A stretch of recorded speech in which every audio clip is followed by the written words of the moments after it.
gathered here to learn about the challenges of the MSME sector from the two most eminent associates of MSME. Today's session is organized by our Institute Innovation Council in association with the Entrepreneurship Development Cell of IIEST Shibpur. Now, I would like to request our respected President of the Institute Innovation Council, Professor Shubhashish Bhomik sir, to welcome our Honorable Director, esteemed guests, dignitaries, and the students. Please, sir.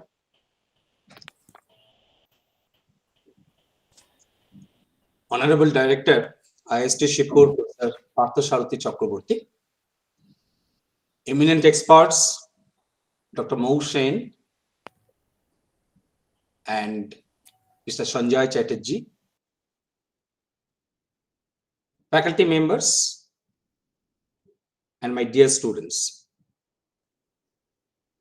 A very good evening to all. I, on behalf of Institution's Innovation Council, IIST Shibpur, welcome you in this today's webinar on challenges of the MSME sectors, how the technology infusion from the higher academic institutions will help. I will just briefly point out the activities or the objective of this institution's Innovation Council and how it was developed initially. In the year 2018, the Ministry of Education, through its innovation cell, they have launched the institution's Innovation Council in collaborations with AICT for higher academic institutions to systematically foster the culture of innovation and startup ecosystems in educational institutes. Primarily, IIC's role is to engage the large number of faculty members, students, and the staff members in various innovations and entrepreneurship related activities at the incubations level or at the pre-incubations level, so that innovations and the entrepreneurship ecosystem gets established and stabilized in this higher education institute. Today's program is considered under the self-driven activity, and this is one of the activities of IICs, and the other two activities, they are called as IIC calendar activities and the MIC driven activities, the other one. The MSME sector is the growth driver of our economy in India. And there is no denying the fact that our nation's growth rely considerably on the micro, small, and the medium enterprises that contribute significantly to the GDP by generating mass employment in every nook and corner of India. The domestic MSME market, it generates about 30% of the India's GDP. In view of its significance, the government is expected to provide adequate support to ensure MSME's growth so that it does not get hamstrung or restricted at any point of time, especially in the middle of the pandemic situation, and which has brought major global economics in a standstill condition. Although government has introduced several economic measures in terms of financing, but certain technological gaps are still there that prevent the sector from functioning. And most of the business fail to reap the benefits of the latest technological development in their sector due to the lack of expertise and awareness.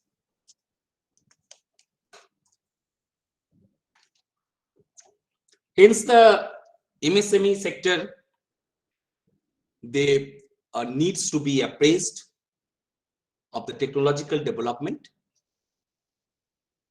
that are significant to the growth of their business, and it is important for scientific research bodies and the academic institutions to remain involved with the local MSME clusters and take notice of their technology related problems and the issues. Undoubtedly, it is critical for the continuity of the business, its growth, and its success. From the academic institute, what we can think that we can start with the skill development and the talent development activities for the MSME sectors, and the talent development interventions must be designed with insights from a 360-degree angle, and this assessment must involve psychometric tools, coaching to provide an all-inclusive interventions that is highly customized, keeping the individual needs in view. The future of these MSME activities, it depends on what we think and we do today. Today we have with us two eminent experts, Dr. Mo Sen, Joint Director MSME, Govt of West Bengal, and Mr. Sanjay Chatterjee, Director of the Board and the CTO, Ideation Technology Solutions, and Chair Eastern Regional Council, NASSCOM, who will share with their thoughts about these technological challenges and how the higher academic institute can help these MSME sectors. Such deliberations will also improve the connections between our institute and the MSME sector in terms of innovations and technology transfer. In this journey, we are getting all kinds of helps and support from our Honorable Director, Professor Parthasarathi Chakraborty, for carrying out innovations and entrepreneur related activities in our institute. I am sure all of us will be benefited from today's deliberations. Thank you. Thank you, sir. Now, I would like to request our Honorable Director, Professor Parthasarathi Chakraborty, sir, to inaugurate today's session and share a few words. Sir, please. Good evening, my esteemed colleagues and today's distinguished speakers and the participants to today's online program. I must congratulate IIC Institute Innovation Council for organizing this online program, primarily to create the awareness and let the young graduates know about the challenges and opportunities before these MSME sectors. Right.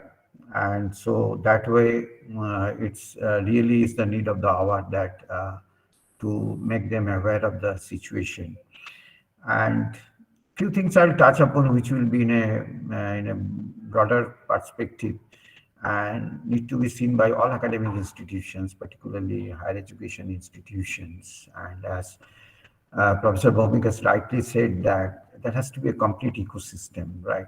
If it works, then only probably it will be possible. Otherwise, we'll continue to have organize this kind of program, and end of the day, we end up with nothing, right? So the entire ecosystem has to work. That innovation comes, then followed by this some kind of incubation, entrepreneurship, all these things. My plan was to put everything under one umbrella, right, and see that the things are sustainable and encourage students, right, because mostly you see that the tendency of the students is to somehow get a job, and that's why they try in IITs or NITs or premier institutions, so that the job is guaranteed. But very few of them actually want to venture into these areas of uh, starting a business or a startup, and create job opportunities for other. But this is a time which has come now,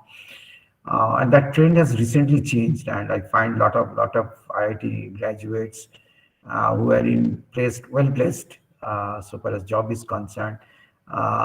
They get very fast saturated into the kind of work they do, and this startup, they create some kind of startup and their own ideas in the business model they try. That's a very good sign, and all of you will be happy to know that India has the largest number of startups. That may be one of the reasons. Could be the population is also very large. But nevertheless, I think that it's a time for all of us to think more on that. And there's a time when India was primarily dominating in the IT sector, right? And in several occasions, our Honorable Prime Minister has also said that it's a high time that India should enter into the manufacturing sector in a great way.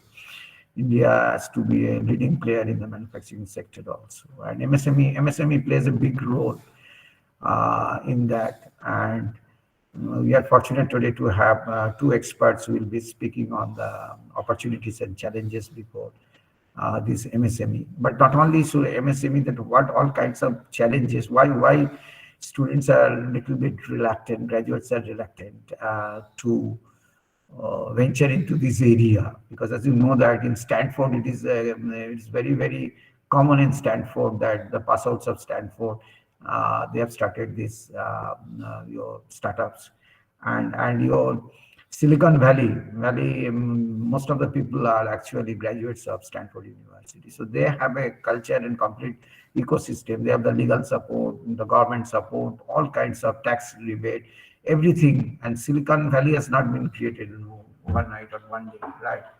And so that complete ecosystem was present, and that made that Silicon Valley successful. So everybody talks of Silicon Valley, creating a Silicon Valley, but unless that ecosystem is there, it's very difficult. For academic institutions, often they are blamed that there is no coupling with the industry. There is a gap which need to be bridged, and we are talking for maybe last 3 decades or more than that. Every time we talk, we organize a lot of such program for awareness, and ultimately, end of the day, we end up in nothing, right? So it's a high time to stop that kind of so-called awareness and program. Now something should be reflected into action, right? And recently that trend has changed. I've seen that a lot of sectors where new business models have been created, where people have never thought of venturing into those. And particularly in the service sector, there is a lot of new ideas, novel ideas have come, which could be the healthcare sector, and even in the caring the uh, aged people, right? A lot of service sectors here, a lot of improvements. Forget about the simple things like Zomato services or Swiggy services which you use, but there are a lot of other opportunities, and particularly this COVID has also created a lot of business opportunity. On hand, we have suffered a lot because of this, but at the same time, it has given you a lot of opportunities to come with new ideas.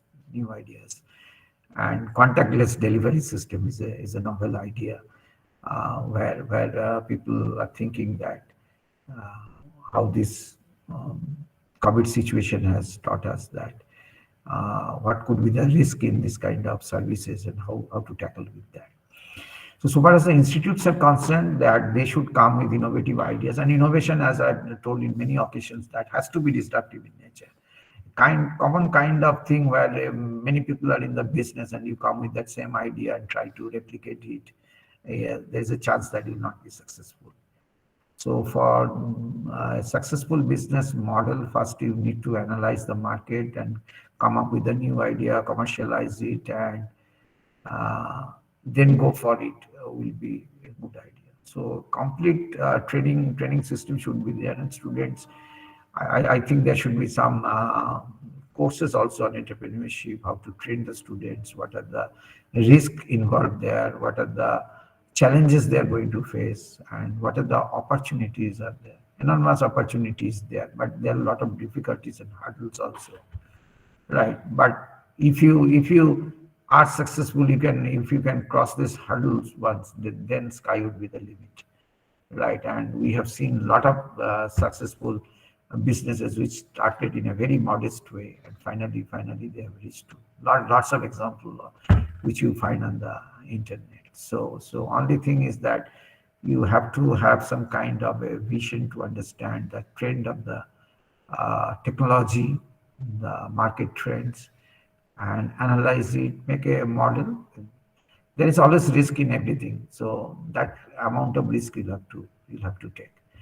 And institute will provide all kinds of support, and we have decided that those who will be opting for this kind of the idea of going for a startup may be given some opportunity to try their luck for 1 or 2 years and then come back to the institute that we are not successful, so we want to participate in the placement process again, so we'll allow them for the placement. So whatever possible from the institute side, we are helping all the faculty and the students also for filing patents, getting the right, talking to industries and commercialize this. Only making patent will not solve the problem. Commercialization of the patent is very, very important. Unless it is commercialized, this patent has no value. It's as good as a research paper. Right. So if the market is not interested to take an idea, this is not very much of use, right? But sometimes market is reluctant in taking something which is very, very novel. That also happens. There are a lot of examples when these personal computers were started. These PCs were made, so no big companies came forward. The startups, they took up this because nobody thought that the day would be there when everybody would be requiring a computer. Right. So that was the situation. So initially you may have hurdles. But if you study the market thoroughly and if you have some kind of vision, then you can end up in a successful businessman. Right. So that is to be understood very, very clearly. I think this kind of deliberation will be really helpful for the students to understand opportunities and challenges. And I wish this online program to be a grand success, and the students and will be participating will be really something to take away from this deliberation today. Thank you very much. Thank you very much, sir. We students really appreciate those words from you. Now, with the inauguration of the today's session, I would like to introduce to all today's first speaker, an Indian researcher, educator, administrator. Currently, she holds the position of the Joint Director, Ministry of Micro, Small and Medium Enterprise and Textile. She is an alumnus of the National Institute of Technology, Durgapur. She was the head of research and development in Oxide India Private Limited from 1996 to 2005. She served as the head of the Department of Chemical Engineering at the Durgapur Institute of Advanced Technology and Management, West Bengal, before joining the Ministry of Micro, Small and Medium Enterprises and Textile as the General Manager in 2006. We are extremely elated to have with us Dr. Mohsen to enlighten us about the challenges of the MSME sector and how technology infusion from education institute will help it. Over to you, ma'am. Namaskar. Am I audible? Yes, ma'am, you're audible. Okay. Thank you very much for inviting me. When Professor Konika Bhattacharya called me that day, I was just expecting that a few students will be there, but it's good to know that so many professors are also here. Actually, we from the ministry, from the department, we try to develop different type of MSMEs in our state. That is our main job area. But actually, I think today the main speaker will be Mr. Sanjay Chatterjee, who is the practicing, and to you, who will be the practicing person, who once upon a time was an engineer. He passed out from your college, and now he is an example for all of you to follow with. Because if I give you so many things, if I speak a lot about MSMEs, whatever I speak, but basically I am also in a job. And definitely you will appreciate to listen from someone who has established this example before you. I can see that now these participants are 54, 55. So I think at least 45 or more are the students who are from different branch, and hopefully from third or fourth year of engineering, different branches. Now, as directors are told that I have to tell what are the opportunities and threats, and what are the challenges that MSMEs face in our country as well as in our state. Definitely, let me tell you that actually, there are a lot of challenges for any business. When you are in a business, the day you concept it in your mind, from starting from that day, and I think up to the last day of one entrepreneur's journey, the whole time it's a challenge, and it's a challenge of growth. It's a challenge of sustainable growth. It's a challenge of satisfaction of whatever dream that person has dreamed earlier. It's a challenge of how to sell the product that he has produced. It's a challenge how to bring credit facility for that company. How to, if it is growing fast, then the next challenge will be how to go for IPO, and lot of things that definitely it's a life of full of challenge. But it's not, it's, I am telling this not for scaring you. If there is some challenge, still people are coming there, that means there must be some cream there. What I believe, opportunities and what you ultimately achieve to be after being an entrepreneur, and after starting a new company, after starting a company with your invention, the satisfaction you get, and if it's success, then the revenue, or in any consideration, whatever benefit you are going to get from that venture, that is enormous. And this is why most of the engineers and scientists all over the world, this startup is now a new and very lucrative word. Definitely, if you ask me, and as Professor Director sir was telling that in Stanford and other lot of universities, mainly in USA and other first world countries, there are facilities provided by the government. So whoever is coming to start for a new startup, they are getting lot of uh, facilities from the government side, from the legal side, financial side, and lot of awards are there. Venture capitalists, angel investors are there. So help is much more than whatever you are getting, you are going to get in India. But still, as Professor Bhomik was telling, it is also true that India is having the largest number of startups. So now it's definitely encouraging to see that you or your just seniors of 2 or 3 or 4 years persons, they are coming into the startup business, and with the help of the technology, with the help of basic scientific research, people are coming and succeeding in different areas. If you see, if you ask me what are the areas, what can we do, let me tell you, actually I also don't know what are the specific area where you should go.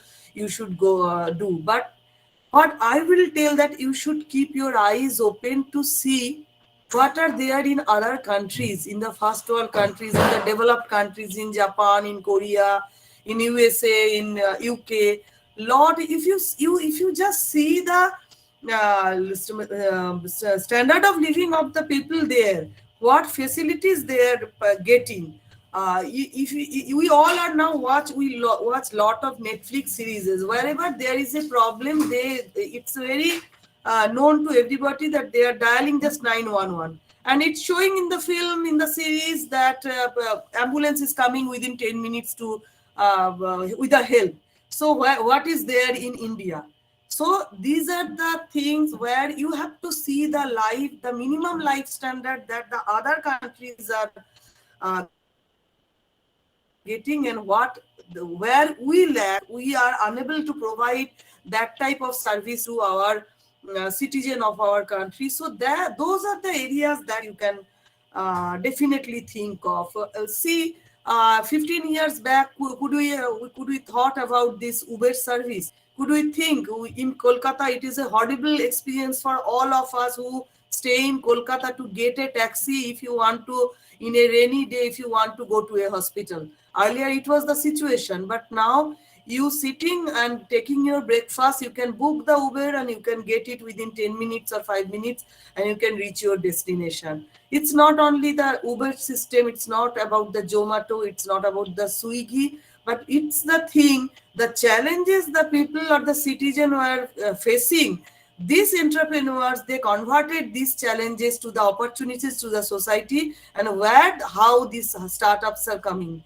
This is the basic difference between the startup and a new business. Normally, whatever business, if someone is coming up with a new business, he or she thinks that it's a startup, but basically that is not. Startup is something different. What is the difference? Difference is that it should be something so much innovative that with that innovation you can completely change or partially change the life of that society, and it should have a social impact, huge social impact. And not only that, it should have a very fast growth rate, and it should have a sustainability, definitely, that can change the present situation of the society. And definitely with this growth of your company, the revenue will come, and growth revenue generation will be very fast. Now the thing is, you are the main person who is the engineer, with the help of your brain, with the help of your innovative idea, with the help of your whatever technology you have earned, you have learned throughout your 4 or 5 or 6 years career. You should use all those things to come up with the new project that can solve this type of problem.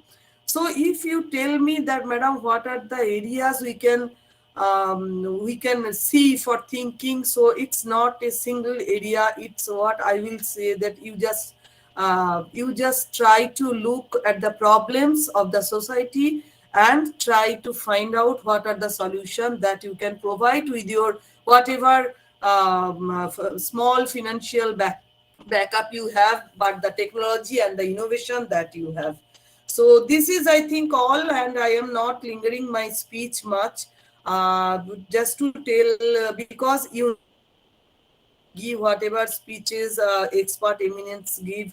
The main thing is, in the third or fourth year of engineering, with the age of hardly 22, 23 years, definitely all of you are looking for a very good white collar job in some MNC, or you want to go for higher studies or research work like that. It's really true in India also till date, that very few will think now for coming into the startup activities. There is no harm. Let me tell you, don't even, I will tell, don't even follow the Stanford model. No need to go for follow the Stanford model. You go and join the MNC. If you are getting one opportunity, go there. Have some experience, because whenever up till the fourth year, whatever professors tell you, whatever hard maybe you see the situation, how much you think that it's a very hard time to pass, but actually you are under some umbrella, You are under the care of so many good professors who ultimately want that you should get signed in your sorry, actually I'm suffering from COVID, so throat congestion is still there. So actually you are still under the umbrella of so much care of so many professors. But I personally believe that you should, once you go out from this college with the and go out to the free market, there you should have some job, and at least 1 to 2 years you should see yourself as an employee there, because you have to see, you have to build your cutting edge, because a student is still a student, and until and unless you are in that way not brushed by the society, the norms, the rivalry, the different sort of envy of the colleagues of the market, how they treat you, how they treat a newcomer, how you experience during the interview, how everybody is asked for what is your experience to a newcomer. This all will increase your age, mental age, I think 2 to 3 folds, and that is very much required to think something. Now this is the time to start my own venture. My friend Sanjoy, he will, I think he will agree, because he was having good, very good experience with very good um, uh, what I say, CPU of India, and then for an abroad service. But after that, he come back and start his startup, and now he is very, very successful, and he has a very good growth in his business. So I think I will not linger much. I will request Sanjoy, whatever PPT or presentation you prepared, but it's my request from my side, as I know you for a long time. Please, you share your experience, your life journey with your alumnus, because you are from the same college.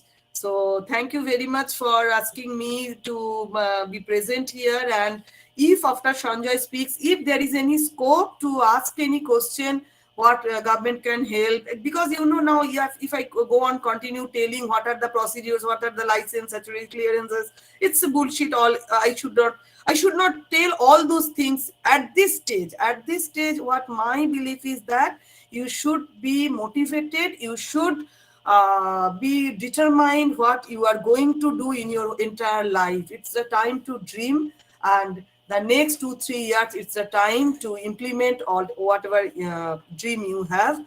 I wish very success for all of you, whether it is as an entrepreneur or as a successful employee in some good MNC. It doesn't matter, but definitely as a government person, I would request all of you, please try, give a try, and please try to come up with a sustainable ecosystem, sustainable social enterprise, or any startup to build our nation and to get a better future than what we could give to you. And I think you should give your future generation a better world than what you got. Thank you very much. And that's up to this up to today. Thank you so much, ma'am, for sharing with us your valuable knowledge, advice, and experience. The Institute Innovation Council is delighted to bring to you all Mr. Sanjay Chatterjee, one of the many stars in the galaxy made by the alumni of our esteemed institute. He describes himself as an entrepreneur and an innovator, although we barely need to be told that, given his extensive career founding various startups and companies. Mr. Chatterjee has been involved in the founding of several B2B businesses which help other businesses grow their potential with the help of data science and strategies devised by experts. One of these companies is Visio A's, which he was the founding principal and has been serving as the CTO. Another company that he co-founded, called Ideation Technology Solutions, provides information and communication technology solution to businesses. He has been serving as the CTO to this company for the past 13 years. Mr. Chatterjee is currently also the director of the board and CTO of Ideal Analyst, a company which specializes in data science, helping business owners find value in data and rejecting the excess. Mr. Chatterjee, an alumnus of the then Bengal Engineering College in the year 1995, following which he completed a Masters of Technology course at IIT Kharagpur prior to establishing himself as a formidable investor and technology evangelist. He has been a senior consultant at Tata Technologies and a senior engineering manager at Intel IT. The IIC's aim is to inculcate a knack of entrepreneurship among our students, which can only be realized thanks to the generosity of individuals like Mr. Chatterjee, who has taken time out of their busy schedule to speak to youngsters from his alma mater. He is one of the many awe-inspiring masterminds who have graduated from our college. One whose knowledge about business intelligence and business management is surely going to instill among our students an aspiration to build their own business. It has been a goal of the Innovation Council of Ministry of Education of India to launch an entrepreneurship spirit among the youth. And we at IIST are grateful to Mr. Chatterjee for helping us realize this goal, which is very important to achieve so that we can build a great nation. Now, without any further ado, I would like to call Mr. Sanjay Chatterjee to share with us his invaluable knowledge, experience, and advice. Thank you, Dilshad. Thanks for your kind introduction. Thank you so much. I'm elated and I'm really proud of being an alumnus of this institute. So that time used to called, I was the last batch of Bengal Engineering College, Shibpur. Actually, that the degree was from Calcutta University. So 95 batch pass out. And Professor and Director, Professor Bhowmik, Dr. Mohsen. I saw Dr. Sannal also, Professor Sannal also somewhere. After so long, I just saw him in this few glance, initially when he came in the meeting. And all of the participants, a really good evening to you all. So before I share my screen and maybe take you through a few of the slides, primarily, of course, which has some data to share with you. But before that, let me tell you two stories. Again, every complex things can be told best with some small stories. And these stories are about entrepreneurship, because in the whole discussion, there are a lot of things came out. Risk-taking, challenges, opportunities, success, failure. So in my dictionary, rather, we should eliminate those failures, eliminate challenges. So every challenge is an opportunity. Every failure is a success. And so guaranteed job. So either you generate job or you do a guaranteed job. It's up to you. But both are equally good and challenging in the sense, positive sense, not in a negative way. The first story is about India's greatest entrepreneur of all time, I consider, Mr. J.N. Tata. In his last few days, he was admitted to an hospital in Mumbai. And one of the journalists was allowed to take his last interview. And he was only allowed to ask 3 questions. Specifically mentioned that the questions should be very crisp, so the answer can be just yes, no, something like that. So the interviewer was a very smart guy, of course. So he got a chance to take the last interview of Mr. J.N. Tata. The first question was, what is behind your success, sir? So that was the first question. So J.N. Tata at this, he was, of course, so he raised his hand with 2 of his fingers, said right decisions. So it was the right decisions which made J.N. Tata to have great success in his life. The next question was, how did you take right decisions always, sir? He raised one of his finger and said, experience. So it was experience that gave him the knowledge to take right decision. And the last question was, how did you get experienced? And he raised again 2 of his fingers and said, wrong decisions. So now, if this philosophy is there with any entrepreneur, then there is nothing called failures, nothing called challenges. Everything is an opportunity and everything is a success. Now, success and failure, if we take it to angle, to extreme end, every point it's up to you, your perception. And that is the next story. This story I first heard from my uncle when I was in my childhood. And interestingly, one of my best friend, he's a Jew guy, Jew French. He heard the same story in Israel from his grandfather. The story remains same, more or less. So this is a story of a fisherman. A fisherman used to be very, they used to stay with his wife in a seashore. Every day, he used to spend 1 hour to go for fishing in the sea with his net. He was very poor. He used to catch for 1 hour, and whatever fish that he used to catch, he used to go to the local market, sell the fish, get other, used to buy some other groceries and rice and whatever they need for living. He used to come back and used to stay with his wife. Like that, the days were going by. And suddenly, somebody asked him, hey, you are so efficient, in fishing. You catch for 1 hour and you get so many fishes. Why don't you increase, instead of 1 hour, you do it 2-3 hours? Then the fisherman said, then this guy said, if you catch it for 3 hours, then imagine you might have been ill in some day. If you are ill for some day, you don't have to go for fishing. You still have enough food to live, right? So he said, yes, I didn't think this way. Then he said, then you can save some money. The other guy said, well, yes, I can save some money by this. But then what if I save some money? Then he said, if you save some money, then you can buy a boat. So then, yeah, I can buy a boat if I can save some money, he said. Then the guy said, okay, if you can buy a boat, then you can go fishing inside the sea, deep inside the sea. At least, not in the shore side where you are using a net to catch. So he said, yes, this looks like possible.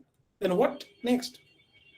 Then he said, well, then you go for fishing for a week, you catch for the whole month. Well, yes, possible. Then what? Then you save more money and buy more boats. But I can only take only one boat. How do I do? What do I do with my other boat? He said, no worries. You are creating employment. You give this boat to some other guy. So you are creating a business. This guy said, yes, I didn't think this way. Then he said, then from 2 boats, you will have 5, then 10. He said, oh, very interesting. Then this guy said, yes. And after that, you will find one day you got thousands of boats under you. So you have created an industry.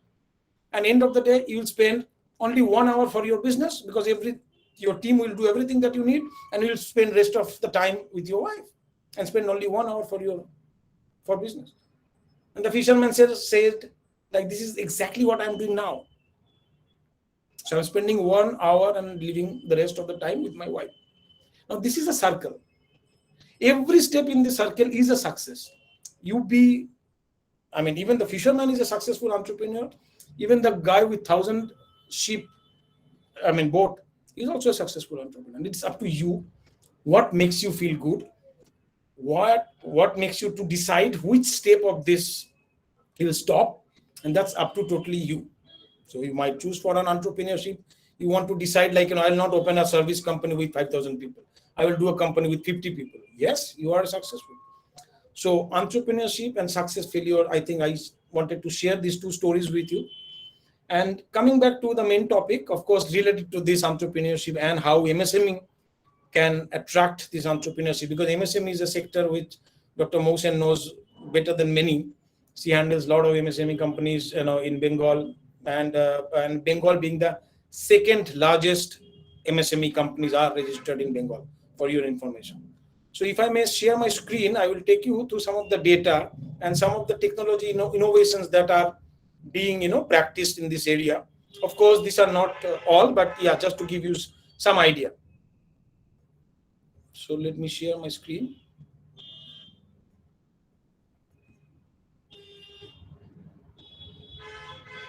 Do you see my screen?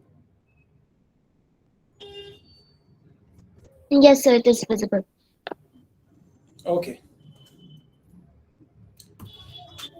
So first, let us see some numbers. If you see, this is the current market size of MSME. How it is, the micro enterprises, small and medium enterprises. The micro is 94% of the total MSME registered. And if you see, the total registered MSMEs in India is 5.7 million. Mind it, this is only registered MSMEs. But unregistered is, total MSMEs is more than 6.33, around 6.5 crores. And that you can see in the down, this graph shows the top 10 states in India with the number of MSMEs. So Uttar Pradesh with almost 90 lakhs, followed by Bengal, 88.67 lakhs. This 88.67 lakhs MSME in Bengal or any other place, the more or less the mathematics remains same. In Uddog Aadhar, maybe Dr. Sen can tell you more exact number, but to my estimate, it won't be more than 2-3 lakhs, which is registered in Uddam Aadhar in Bengal. So 88 lakhs is your total MSMEs registered and unregistered, and only 3 lakhs is registered. What does it mean? This unregistered MSMEs is basically unstructured MSMEs. So opportunities and challenges are there more, and more challenges means more opportunities. Now imagine this many SMEs, if they become registered SMEs and with rather structured SMEs, with more help they are getting from the government policies, both across, and the ecosystem, this will be a miracle in India. And just to give you another analogy, India is not a developed country, it's like a developing country. But Japan being one of the developed countries, 97% of Japan's companies are MSME, pure MSME, 97. So now you can understand the importance of MSME. The numbers are huge, and it controls more than 1/3 of the country's GDP in India.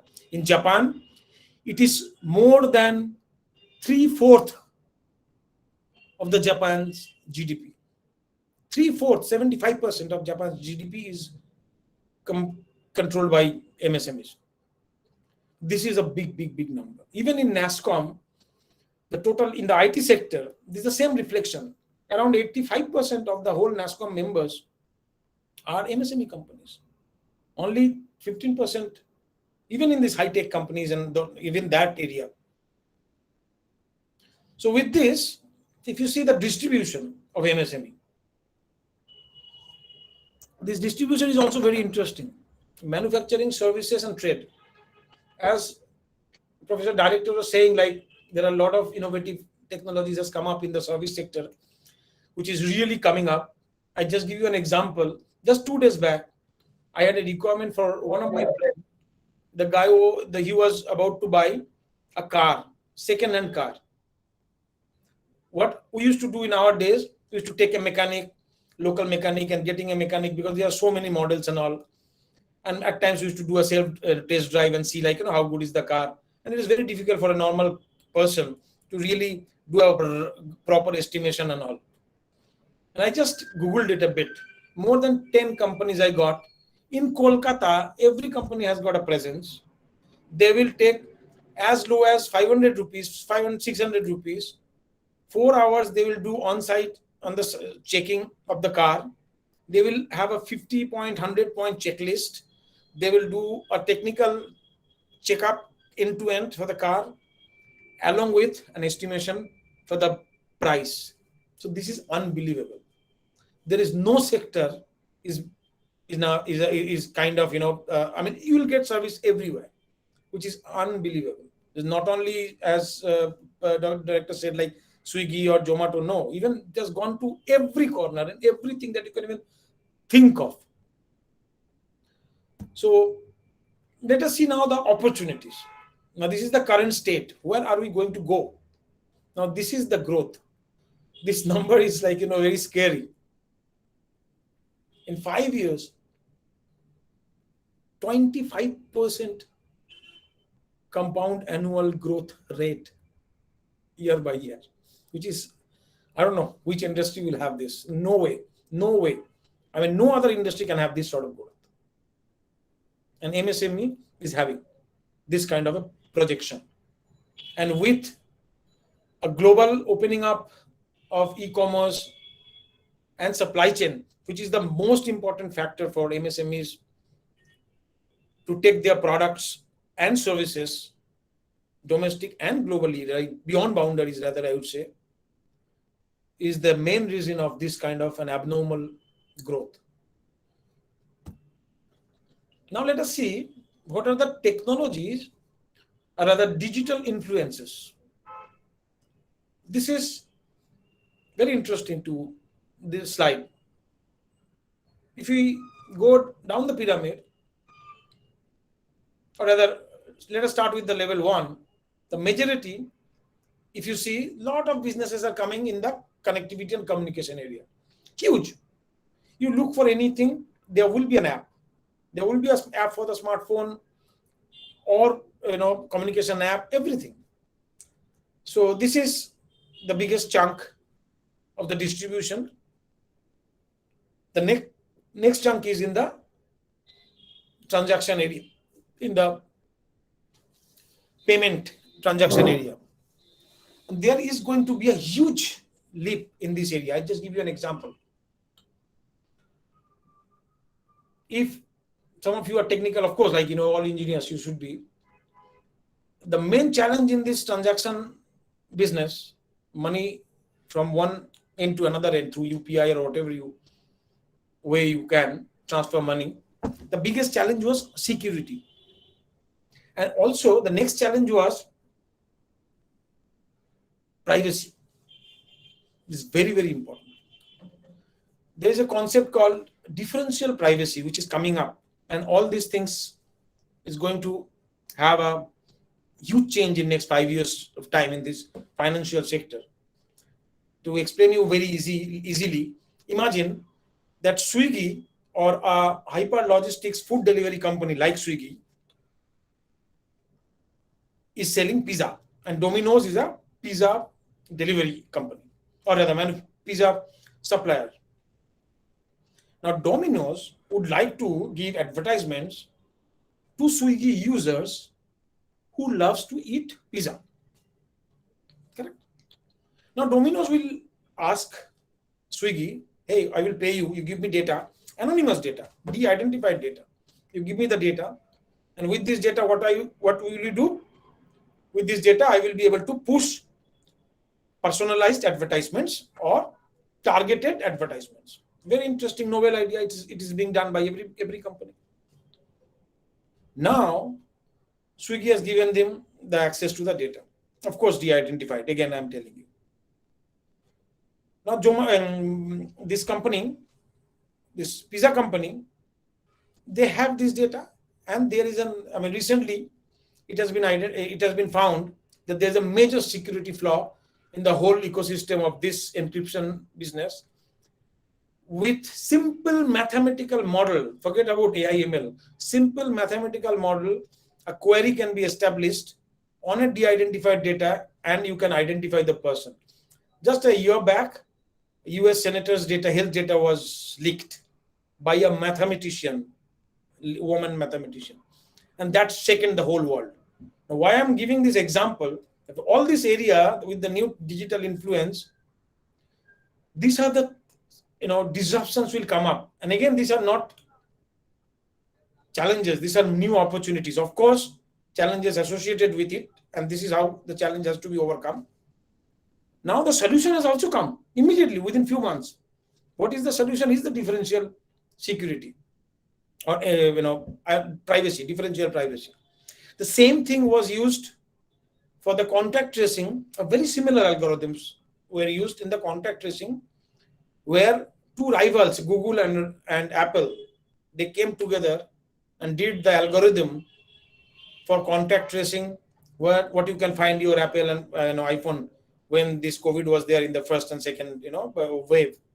Now the whole algorithm is based on this, how you can make this de-identification system work or differential privacy work. Now these are every month, every quarter, this kind of innovations are coming up.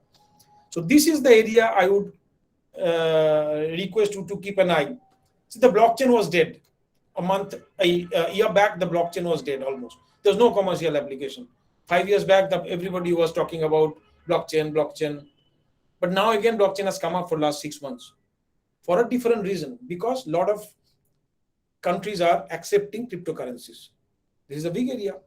Even Tesla has started when Elon Musk said we will accept this. Immediately there was a big boom. So you never know what's going to happen on the policy part and all, but those are interesting things to observe. But these are the areas, look for opportunities.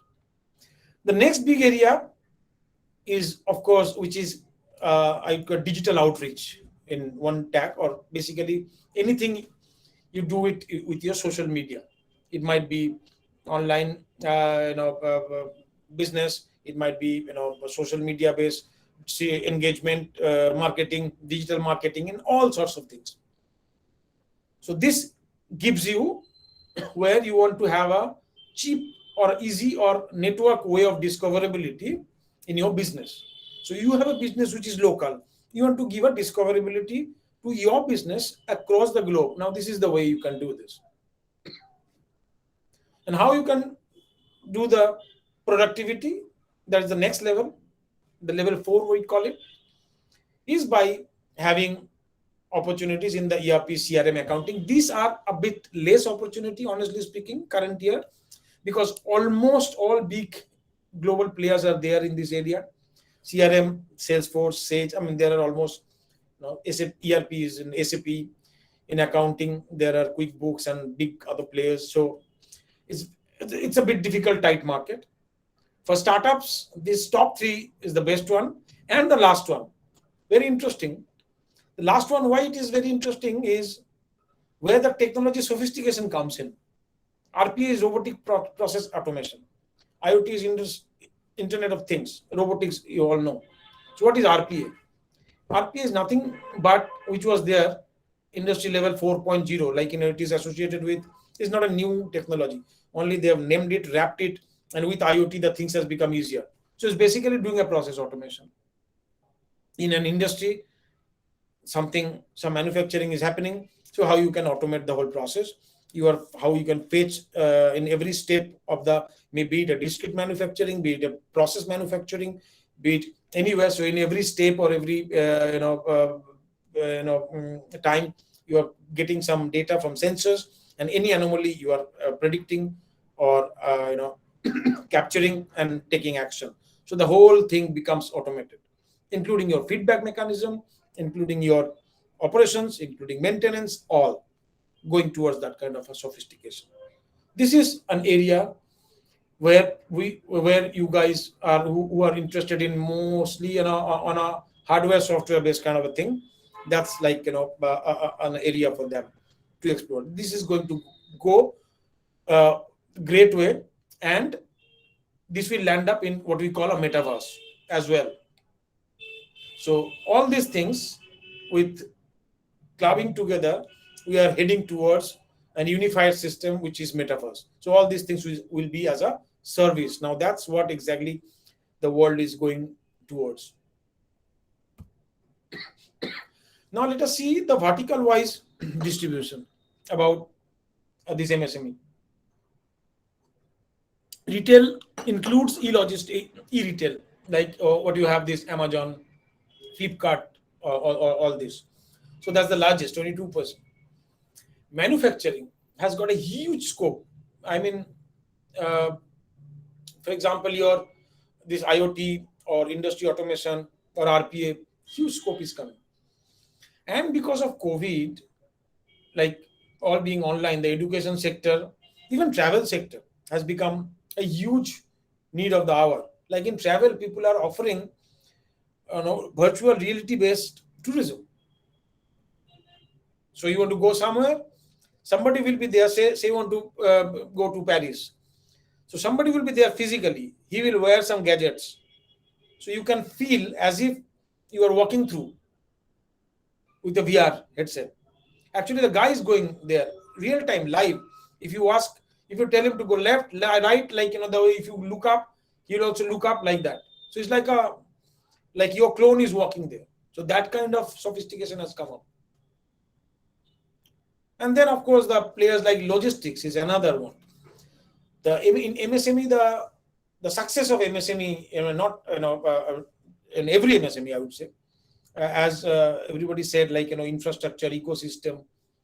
Now, this is probably the most important ecosystem that any government or any country requires in order to make things happening. I give you another example not example, like some case study on this. These logistics in Bengal being Calcutta being one of the cities which has got a property of being Rotterdam of Europe. In whole world, there are only 7 or 8 cities like Calcutta because of its geographical position. With a 700 mile upstream in the river, we have both road, rail, and river connectivity, which is rarest.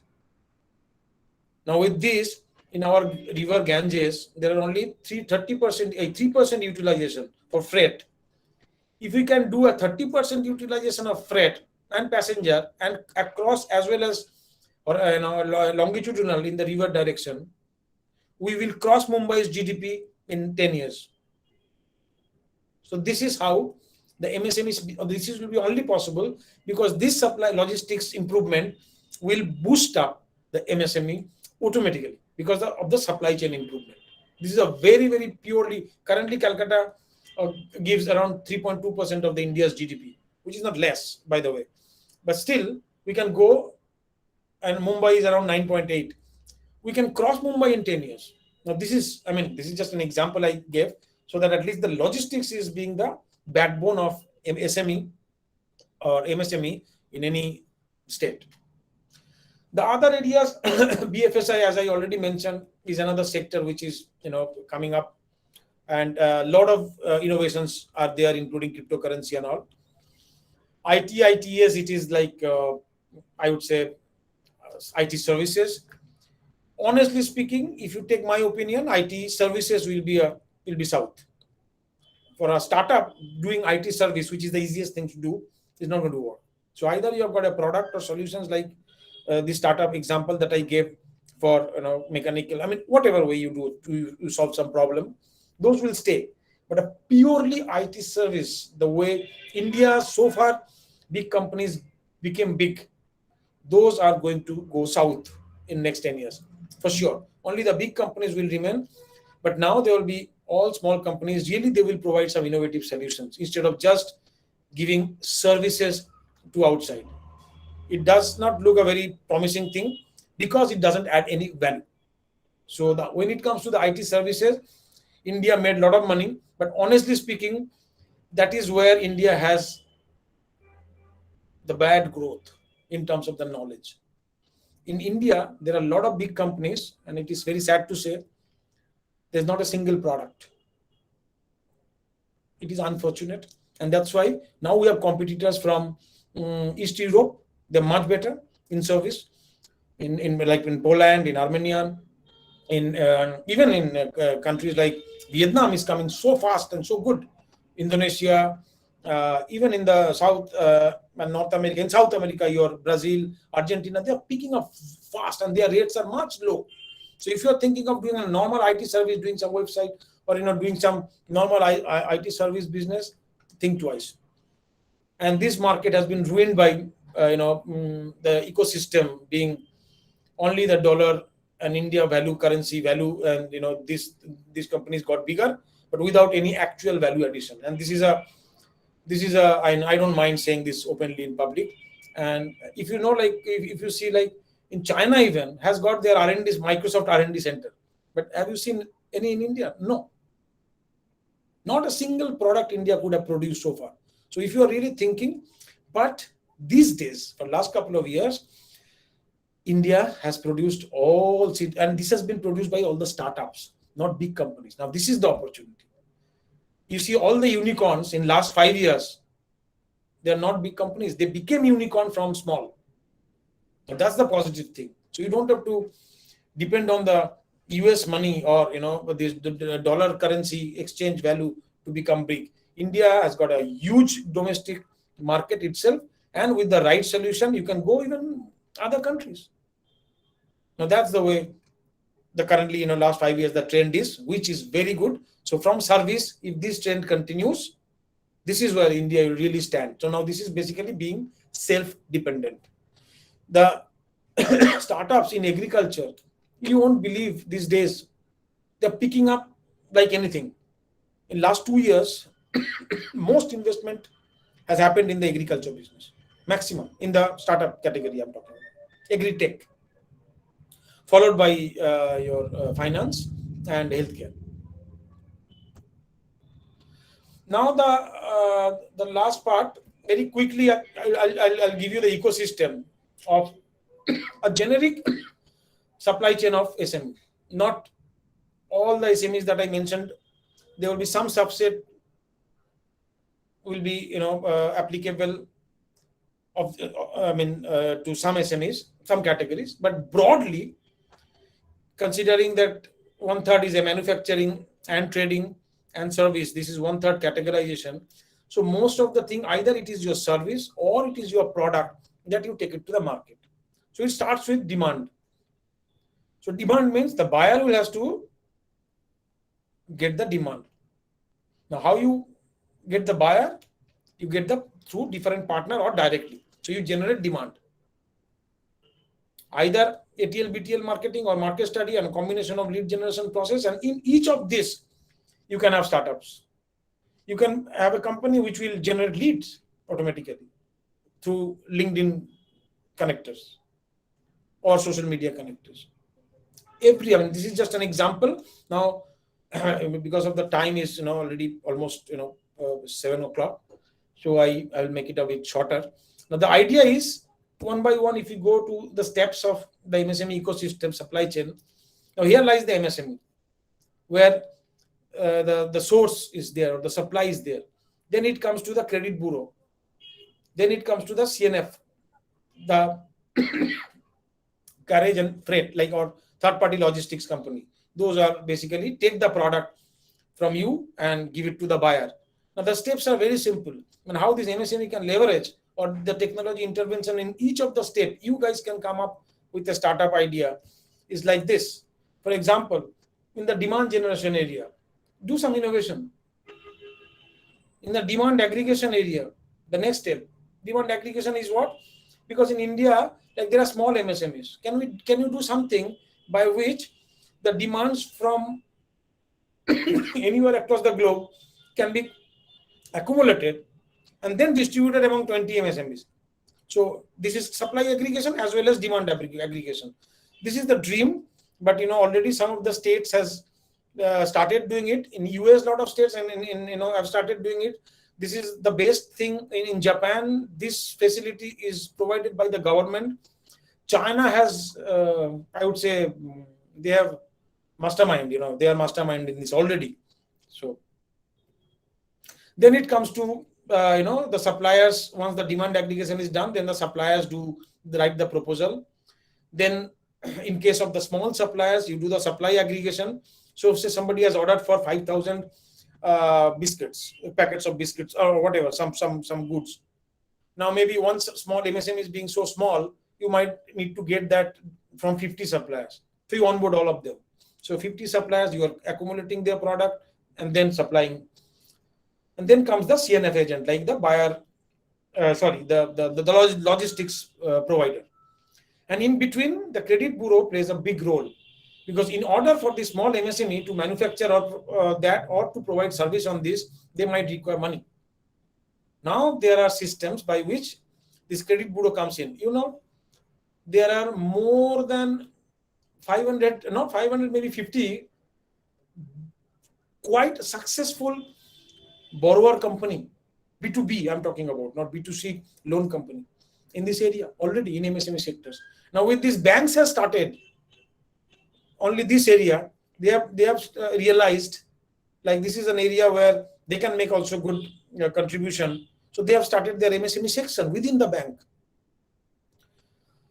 So with this third-party logistics, finally the demand fulfillment happens and it goes to the buyer. Now this is the complete cycle. Now in every step of these 7 steps, broadly, you can have technology intervention, be it in the finance area, be it in the production area, be it in the quality control area, be it in the marketing area, be it in the logistics area.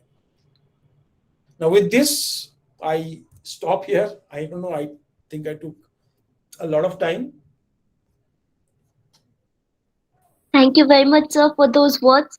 These words were really enlightening for those students who are really structuring their own startup and were hesitant about something. It was very nice to hear those things, and I hope the students have already cleared their doubts about their own startups. Now, I would like to request the Vice President of our Institute Innovation Council, to Professor Konika Dash Bhattacharya ma'am, to come up and deliver the vote of thanks. Ma'am, please.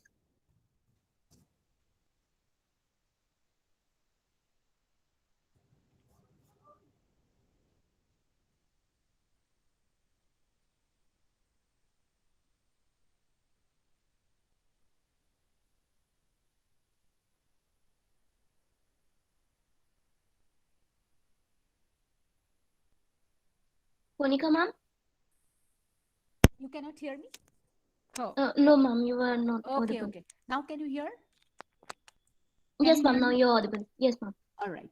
So my target was to get all the players of the ecosystem, starting from the ideation and uh, uh, the technology providers, our students or faculty members, and the ideation clinic offered by the DST. So we missed out on invitation to the DST. That was our part, our fault on our part. But I requested Dr. Home Chaudhary to come. She has joined. Dr. Home Chaudhary, would you be please saying 2 lines on your experiences on what you felt today? Dr. Pal, she's there. Dr. Pal, Tanmay Pal? Yes, Dr. Homchoduri is there. Yeah. Yes, She can, yes. please, Yes, please actually, I'm share a few traveling. words. You Hello. share a few Yes, words. can you Madam. hear me? Yeah, sure. We can Yes, hear yes. you. Yes, yes, I'm just actually traveling, but it's a nice session. And thank you for inviting me. And I'm very much connected with Dr. Mohsen. And she knows, we know each other very well. So it's a nice session.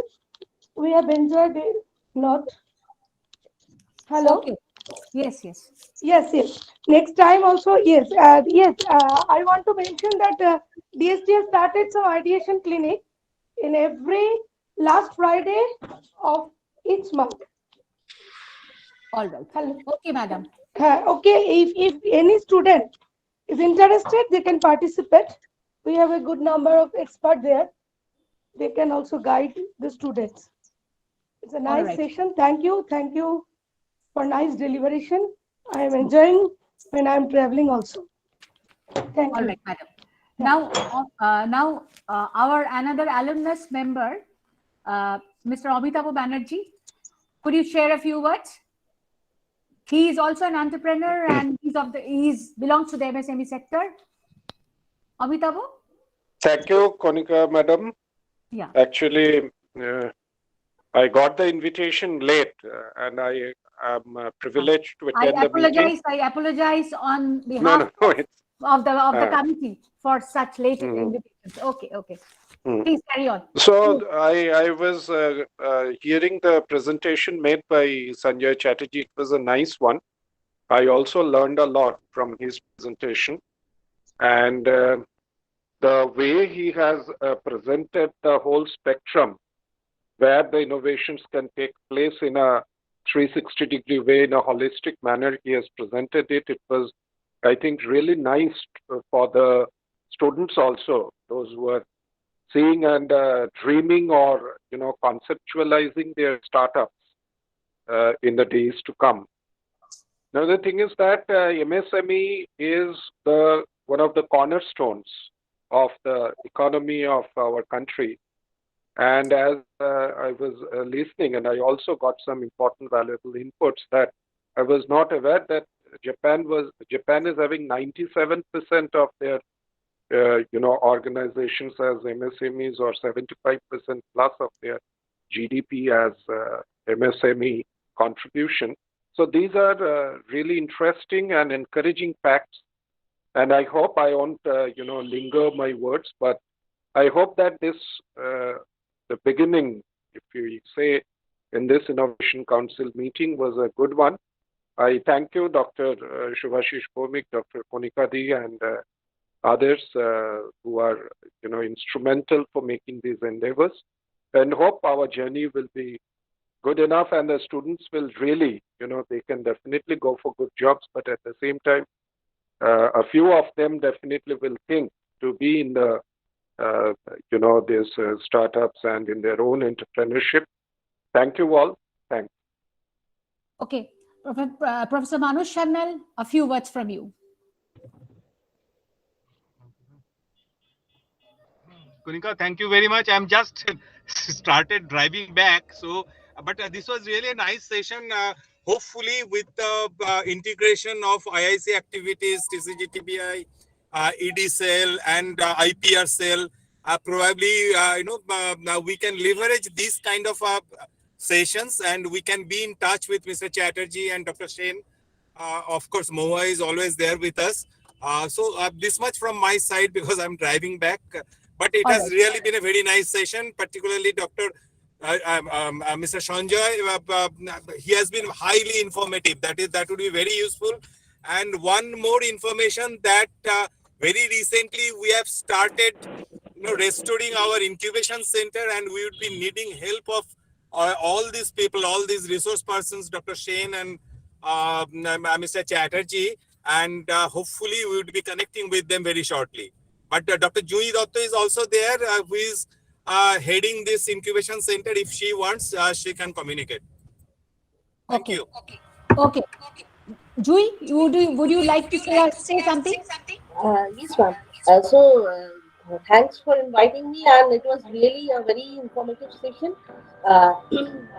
So I feel that the information that has been shared by Mr. Chatterjee and Dr. Shane would be really helpful for our students and for our incubators.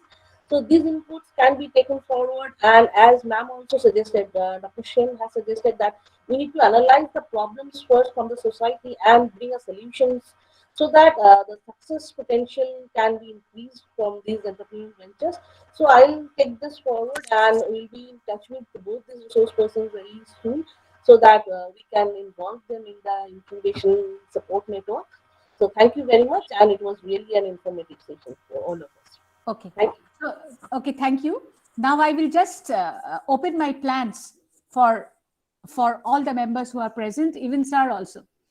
Now, this was a session where we wanted the MSME to come up with their problems, and even the NASSCOM, where what Sanjoy is representing, he has given a glimpse of the areas, but not cases. Now, in the next stage, in the next event that we will hold, we will like to have case studies from MSME sector as well as the NASSCOM, that is software or product based, where we will invite participation from our students as competition to ideation and then POC. So this will be our next step. So that is why we wanted a very holistic participation, because the ideas has to come from real life cases where probably the MSMEs are stuck with, if the student members can help, and they will be formed in groups and they will compete. But before that, the session on case studies should be presented by the MSME, the sectorial holders themselves, the owners themselves. And from NASSCOM also, you said you also have 85% MSMEs, and they also can present to our students, boys and girls, and they will take up, or you will identify certain problems and they will take it up as a competition, as a challenge. So what do you think of this? That is how we had contemplated, because we want a holistic, and then they can see whether, if they are successful, whether they can tie up with the entrepreneur, or they want to make their own, they can go ahead in their cycle. Yeah, definitely, Professor Bhattacharya, this is possible. From NASSCOM, we already have a mandate. And honestly speaking, this is our topmost priority. And I also represent the NASSCOM National SME Council beyond this Eastern Zone chair. So there, the second rather top three priorities are, the second priority, not second in terms of priority, but the top three priorities, it comes the talent. And in the talent section, the first thing that comes, like, industry, academia, connectivity. So NASSCOM has already structured programs for universities to enable this incubation ecosystem. So this is already there. So if you want, definitely we will be very happy to assist IIEST. We are doing it with more than 50 universities in India. I mean, including some big names, and in Bengal also few. But yes, we would love if IIST, Okay. will be, we can help definitely. All right. So this much for today. I thank everybody, and we wish we are leveraging towards building up an ecosystem where the incubation system gets in place and starts running, and our boys and girls are getting recognition at the national level also. Last year they did a good job, and they are getting recognition in the industry held hackathons also. So this type of taking challenges and opening up and creating solutions, this is what we want to build up, and later on that may be a stepping stone to build up their own empires. So Definitely. Even from NASSCOM, madam, just for your information, we allow students to take our incubation, which is free of cost. So with mentoring for everything, okay. So that's also service your students will be very happy to absorb them.